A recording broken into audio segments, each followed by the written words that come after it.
예, 지난주 1차, 2차 소환 수사에 이어서 오늘 3차 소환 수사에 참여하려 오늘 나왔습니다. 전공의들, 의대생들 그리고 비대위는 또 저 박명화도 꺾이지 않는 마음으로 오늘 수사에 임할 생각이고요. 당당합니다. 왜냐하면은 전공의 학생들은 자발적으로 정부의 잘못된 정책에 대해서 저항을 하고 있다고 생각하기 때문에 저는 그분들을 단체행동 교사도 하지도 않았다는 것을 다시 한번 말씀드리겠습니다. 여론도 바뀌고 있습니다. 연합뉴스 또 갤럽 조사에서도 2,000명이라는 과도한 정부의 의대 정원 증원에 대해서는 국민 여론이 돌아서고 있다는 것을 확실히 여론조사에서 알게 되었습니다. 그리고 정부의 잘못된 정책에 대해서 정부의 과잉 대응이라는 것에 대해서도 여론은 오히려 정부 대응이 잘못됐다 여론조사에서 알게 되었습니다. 따라서 정부의 이런 강압적인 의대생 전공의들에 대해서 압박 그리고 교수님들에 대한 압박은 부당하다 생각을 하고 있고 현장에 복귀하지 않은 전공의 전체에 대해서 면허 정지 처분을 하는 것에 대해서도 저희는 굉장히 부당하다고 생각하고 있습니다.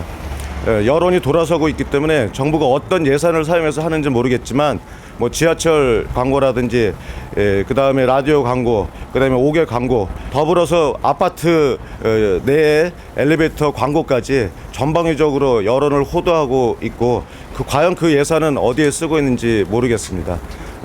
국민 여러분께서는 저의 잘못된 정책에 대한 저항에 대해서 다시 한번 생각해 주시기를 바라겠고 정부도 원점 재논의를 위한 진정성 있는 대화의 창에 대화의 테이블에 나와주시기를 간곡히 호소드리겠습니다.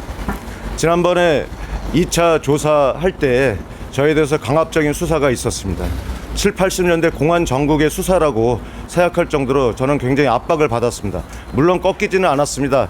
변호사와 의논해서 다음날 15일에 저희가 수사관에 대해서 기피 신청을 하였습니다. 오늘 받아들여진다면은 당당하게 조사에 응할 것이고 만약에 기피 신청이 받아지지 않고 해당 수사관이 또 저희 조사에 있게 된다면은 저는 자리를 박차고 나올 것임을 다시 한번 말씀드리겠고 그럴 경우에는 국가인권위에 저희가 제소할 생각임을 다시 한번 말씀을 드리겠습니다. 정부는 증거가 없다 해서 강압적으로 수사해서 어거지로 꿰맞추는 수사는 중단하시기 바랍니다. 국민 여러분께 또 정부에 다시 한번 호소드리는 것은 국민들이 걱정하고 있는 이 상황을 빠르게 우리가 해소할 수 있게끔 진정성 있게 협상의 자리에 대화의 자리에 나와주시길 바라겠습니다. 어저께 박민수 차관이 인터뷰에서 한 걸 보고 저뿐만 아니라 많은 의료계 또 국민들이 의아하게 생각하고 의아함을 넘어서 정부의 대응에 대해서 분노를 하고 있다 생각합니다. 박민수 차관이 빠르게 이 사태를 마무리 짓고 국민 건강과 생명을 담보로 의료계가 협박하고 있다고 하는데 정부가 협박하고 있다고 저는 생각을 합니다. 어떻게 빠르게 이 사태가 마무리되고 의료진들이 필수 의료와 함께 국민 건강을 위해서 제자리를 가야 되는 상황에서 어떻게 의료 현장에서 의사가 한 명도 남아있지 않게 된다면은 전 세계를 뛰어서 국민을 치료하겠다고 하는 그런 망발을 할 수 있는지 저는 절대 이해가 되지 않습니다. 그게 정부의 지금 현 상황이고 정부의 의료계에 대한 탄압이라고 생각하면서 국민들께 협박하고 있는 그런 상황이라고 보고 있습니다.